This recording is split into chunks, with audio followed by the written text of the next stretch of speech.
here. Soul Brothers. What's up? Hyperdunk X. Oh my god. 10 years in the making. Yes. First Hyperdunk came out obviously in 08. And kind of groundbreaking shoe. Nike's go-to there's no really big name attached to it. Just their basic basketball silhouette. Yes. But not too basic. I mean, it's one of their elite shoes. Yes. So this is it. This is it. It's a low. There is a high coming out also. Yes, I believe the price for this, the low is 130. So anyways, let's get started right off with the tracciones. What are we calling this? A wave? Sound wave. Sound wave. Oh yeah, it kind of looks like a sound wave. Super soft, very pliable rubber. Stopping power, I mean, on a clean court when I was wiping and stuff, it's actually pretty good. It's a really good stopping power on a clean court, but dust does affect it a good amount. It picks it up very quickly. Yeah, it looks pretty damn dirty. Yeah, it's very dirty actually, and I had to wipe, and when you have to wipe a lot, and you have to wipe pretty hard. So when dust was present, it was really, really annoying playing this shoe. But once you wipe and you get that dust off, you do have a few good stops, but then of course you're gonna have to wipe again.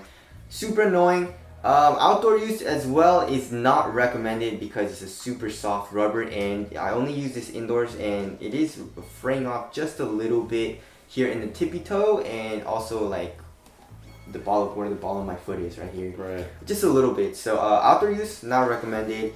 If you're playing on a clean court, these will be very, very nice. If you're playing on a pretty dusty court, just expect to wipe a lot and slide around just a little bit.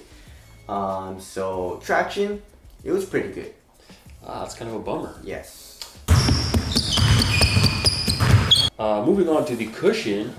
Cushion, you have a Phylon midsole, which is actually really soft. If you look at the video, there's a lot of compression in it, and there's a lot of compression in the heel actually, and it feels really nice. You know, it's super soft Phylon. And you have a forefoot and heel zoom unit. I'm not sure if it's top loaded or bottom loaded. I feel like it's bottom loaded because we can see it. Yeah, but like you see how like yeah, there's a little bit of space. Yeah, there's a space in between. There's like a quarter of an inch space between it and the floor. Yeah, exactly. So it's weird. This one's like hollow, like you can stick your finger right onto the zoom unit. Yeah. This one has like a little window in the forefoot. It's kind of crazy. Yeah, but zoom unit, not really. You can feel it just a little bit, but nothing too crazy. And also, so the cushion is nice. I like the Phylon. It's actually really soft. But the thing is, when I was doing like a hard landing, when I landed really hard, I could feel my foot like hit the floor. You know what I'm saying? Kind of like I felt in the Kobe 360. So impact protection is good, but then if you do like super hard landings, you should probably just watch out for that. And that's just what I felt. But overall cushion, it's aight. It's responsive. You feel low to the ground. No bounce really, I guess. There's a soft little compression in the heel. But overall, not my favorite cushion, but it's not bad. Yeah, this is not looking good, dog. It's not looking too great. Alright, let's move on to the upper. The upper is This is also not fantastic. I mean, let's be honest. I mean, it's decent. Yeah. But it's not like the knit in last year's. Yeah. As far as premium feeling, Yeah, but it's the exact same material as the regular version of last year, basically. Just a kind of different pattern. And I really like it, like it doesn't look too great, but feeling it's soft. It's very, very thin. Conforms to your foot really, really well, and you have some neoprene material here in the a good amount of midfoot. neoprene. Feels nice in this whole midfoot area, which is I like neoprene. Yeah, exactly. And overall, I really like the materials. I'm not too anal on materials. Yeah, if they feel good on foot and they perform well, Yeah. that's really the most important thing. Exactly, and I really like these materials. It's just basically feels like an EM. Right. So there's that. Moving on to the fit. It fits like every other Hyperdunk does. So last year, if you've tried last year's Hyperdunk model, it's the exact same fit. I went down half a size because Hyperdunks always run long for me. So I went down half a size, and lengthwise it's perfect for me, and widthwise I would say it's a little narrow, but it did widen up because obviously the materials did stretch out just a little bit because it is an EM. It is a mesh type of material. So widthwise, it was good after breaking it in. Lengthwise, it's good after I went half size down. And there's really no dead space in the toe or actually anywhere in the shoe. Just hugs my foot really well. So Fit was very, very good. Just watch out if you're a wide footer. Probably go up half a size, or I probably would not recommend it. I feel bad for wide footers. Yeah, almost every shoe is narrow. Yeah, exactly.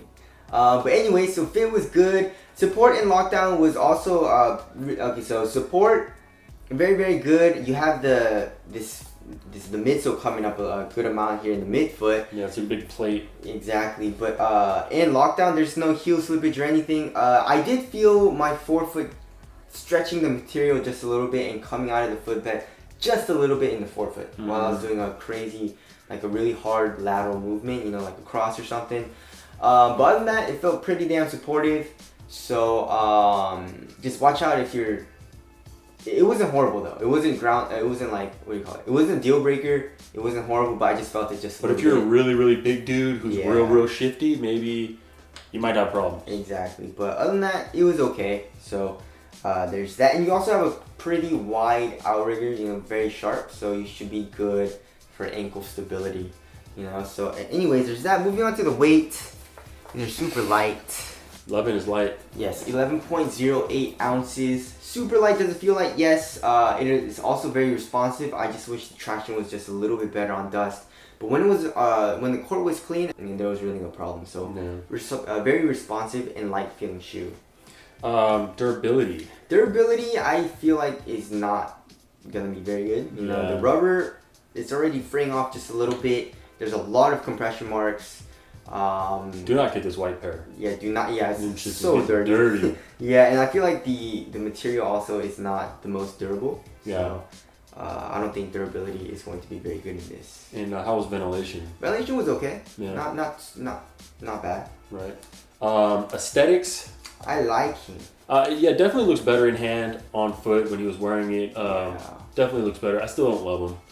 I feel like they grew on me. I like it now. Yeah. Wrapping things up, I believe the price is exactly the same as last year's, $130. Is it a good performer? Yeah, it's a good performer. I enjoyed playing in it, but there were, the traction could have been better. The cushion, I'm not too mad about, because it's a Hyperdunk. Usually I don't really go too crazy with the Hyperdunk. And the materials are super nice. Fit was really good, cozy fit. But there was that little bit of lateral containment, just a little bit. Not a deal breaker, but I felt it just a little bit. So I just wish the traction was just a little bit better. But other than that, yeah, it's a really great performer. So I would recommend it. All right. Not bad, but not one of the best performing models. Right. You know, I've ever played in. So, anyways, that's the performance review. Thank you guys for watching. We'll see you guys next one. Later.